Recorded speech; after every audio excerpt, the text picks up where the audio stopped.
Hi guys, and welcome to my channel. My name is Erica and you are at the Lopsided Crafter. Grab yourself something to drink, sit back for a spell, and let's talk about all of our yarny goodness and creation. Hi guys, welcome back to my channel.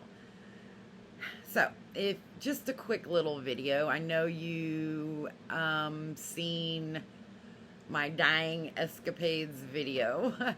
And so I did post some pictures on Instagram, and I will put that right here of what they looked like once they were hanged up. So I've decided on which ones I'm going to do for the socks. Now this particular hank, this is what it looks like caked up. This would have been the second one in.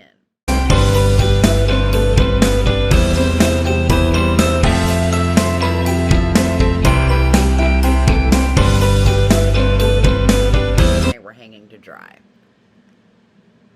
The one that had the little bit of magenta color in it, and the greens and the oranges. The purple really didn't come out too vibrant in this one. That's okay. So then I decided I normally would have decided to wait and start these socks on June 1st to get in with the summer sock camp. But a good friend of mine, hi Carrie, is doing a make-along, a Halloween make-along. And if you guys don't know what I'm talking about, you definitely need to check out her channel. She has a Facebook group and everything. So since I dyed some Halloweeny yarn, I might as well do some Halloweeny socks and participate and support Carrie. I know I have mentioned several times that I've been wanting to try different heels, and I normally just do the sweet tomato heel. I've tried to wrap my head around the fish lips kiss heel. I'm thinking that it is pretty darn similar to the sweet tomato heel. But this time, I think I'm going to try something different. And it scares the, I don't even know what, out of me, because it scares me. But after talking to my friend Lori, hi Lori, from Arkansas Yarn Company, she has convinced me to do the afterthought heel. Now, she did say that when I go to Arkansas in the end of July, beginning of August for the yarn crawl, but she definitely said that she would help me get through the afterthought heel. But I figured since this was my own yarn that I dyed, didn't, you know, pay too much for it, that I was going to be willing to try with this one. So what am I going to be using for my heels, toes, and cuffs? Well, because these are Halloween themed and they're for me, and Halloween is when you're supposed to have fun and go wild and do whatever you want to do,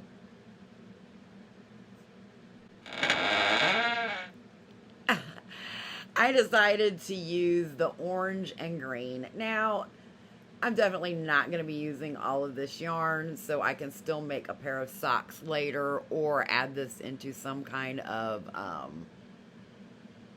fingering weight garment or whatever, some kind of scrappy thing.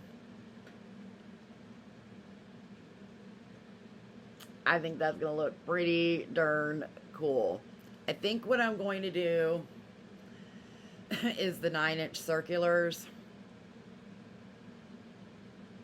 Yeah, I think that's what I'm going to do this time. because they seem to go a little bit faster for me. I will probably cast on the DPNs. I do toe up. And then transfer to the 9-inch once I've got my heel. I don't know. I'll have to think about that one a little bit more. But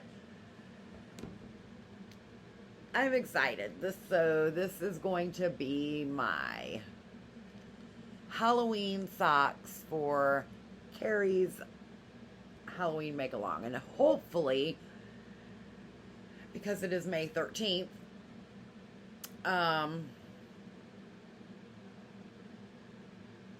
get these done before the end of the month. Normally, I would do 2 at a time. But like I said, the thought of the afterthought heals. So that's a pre-thought of the afterthought. It kind of freaks me out. So I don't want to, yeah, I don't really want to do 2 at a time and do all that work and then it not work out. Which, I know I'm not giving myself enough credit. I'm pretty positive that I can figure it out. But it's the thought of cutting your yarn. That's why I haven't learned how to steek yet either. Moving on. I finished my sweater. The rough draft pattern has been sent to the testers. And I'm excited. So this is what it looks like. It's the herringbone half double crochet. This is the cotton ripple cakes. It is a 3-weight. Each ball or cake has 491 yards. I used roughly 1.5. The way I wrote this pattern is completely customizable by your measurements. I tell you where to measure, how to measure, and what you need to do to create the neck, the sleeves, and do your increases on the side. Hopefully, it's translating well. So far, it seems to be. But I'm excited about the feedback from my testers, and when they have finished, I will do a video, a more extensive video on this. I'm still trying to decide whether I've done the initial pattern on Ribbler. I'm still trying to decide whether I'm going to keep it there or if I'm going to move it to Etsy or if I'm going to have it on both platforms. But I'm happy about this. It actually took me probably about 2 days to work out. So, a really fast garment. And what I like about it is you can use any hook and any yarn that you so choose. That's what makes the pattern fun, I think. Okay. In the spirit of knitting, I ordered these on Etsy. I want to say at the beginning of April. It might have been the end of March. Either way, these are handmade, and they came all the way from the Ukraine. And y'all, they got my name on it, and got me some sock blackers. Looky there. The Lopsided Crafter. I couldn't resist. So these are fox with the little fox prints and then my name and the medium. This is the size that I would typically knit socks for. However, I do have a child that has a rather large foot. I'm talking like, depending on the shoe, anywhere from like an 11 to a 12 and a half. Which, I mean, I know there are people that have feet bigger than that, but, you know, he's almost 6 foot, so he's got a pretty big foot. So I had to get the large ones also. And this has my name on it too. Yes. And this has the little yarn balls on it. I really like these. They're very good craftsmanship.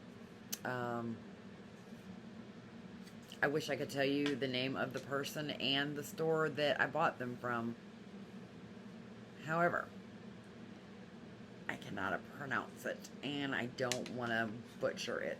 So, I will definitely post a link below to the Etsy shop. They are so worth the wait. So yeah. Only got one more thing. I don't know if you watched my excuse me. I was going to say my DirecTV video. My Dollar Tree video the other day, and when I was talking about the erasable highlighters. They work. I have every intentions of going back to get more, but I don't know if you've heard in the news that the Colonial Pipeline was shut down because it was cyber hacked. A lot of the gas stations on the East Coast have been affected. I believe that they opened the pipeline back up last night, but they just said it was still going to be some time before the gas stations were replenished. In my town, and the town that my husband works in, I can't say that they were hit the hardest because I don't know how the other areas were hit. We were hit pretty hard. I think there is one gas station in town that is open, and it has a $10 limit. Well, when your gas for regular unleaded, it went from like $2.19, $2.29, it jumped to $2.69, $2.89, $2.99, $3 a gallon. Just depends on where you were at. But when you have a $10 limit and your gas was just say $3 a gallon, that's 3 gallons of gas, okay? Not too many not too many people are going to be able to go back and forth to work on a $10 limit. My husband is one of those because he does drive about 65 to 70 miles round trip. So, anyway, all that to say that I'm trying to conserve the fuel that I do have in my vehicle for needed outings versus I want more highlighter outings. Yeah. Okay, so, yep. I didn't want to be very long on this video, and I'm already up to almost 14 minutes. So, anyway, thanks for watching, guys, and until next time, happy knitting, happy crocheting, happy looming, and happy Halloween. Bye. Thanks for joining us on the Lopsided Crafter. Don't forget to hit the like button and the subscribe button. We really, truly appreciate it. Until next time, happy knitting, happy looming, and happy crocheting. Bye.